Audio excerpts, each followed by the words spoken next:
শত শত টাকা নষ্ট করে বাজার থেকে হেয়ার সিরাম না কিনে ঘরে খুব অল্প সময় কিছু উপকরণ দিয়ে হেয়ার সিরাম তৈরি করে ফেলুন, যেটা খুবই কার্যকরী একটা হেয়ার সিরাম। আসসালামু আলাইকুম এভরিওয়ান, কী অবস্থা সবার?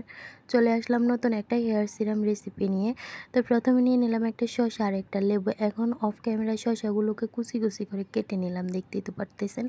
আমি এখানে অর্ধেক শসা নিয়েছিলাম, সবটা আমার চুলের জন্য লাগবে না তাই। তো এখন এটাকে ভালোভাবে মেখে নিচ্ছি, যাতে শসার মধ্যে যে এক্সট্রা পানিটা থাকে সেটা যাতে ছেড়ে দেয়। মূলত ওই পানিটাই হচ্ছে চুলের জন্য বেশ উপকারী। তো এই তো শসাটা নরম হয়ে আসছে, এবার এটাকে সেঁকে নেব।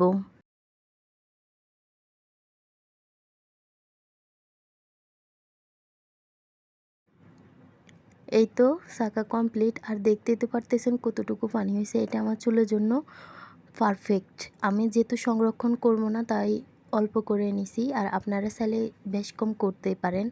এখন দিয়ে দিচ্ছি 1 টেবিল চামচ পরিমাণ অলিভ অয়েল। আর এখন দিয়ে দিচ্ছি 1 চা চামচ পরিমাণ খাঁটি মধু। এখানে বাজারে যে মধুগুলো থাকে এগুলো দিবেন না, কারণ এগুলোর মধ্যে খুবই ভেজাল থাকে।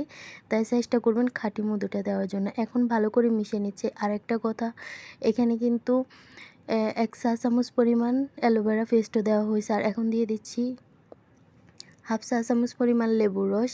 আর অ্যালোভেরা জেলটা যে দিছি ওই ক্লিপটা স্কিপ হয়ে গেছে তাই দেখাতে পারিনি। তো এখন আবারও ভালোভাবে সব কিছু মিশিয়ে নিতেছি।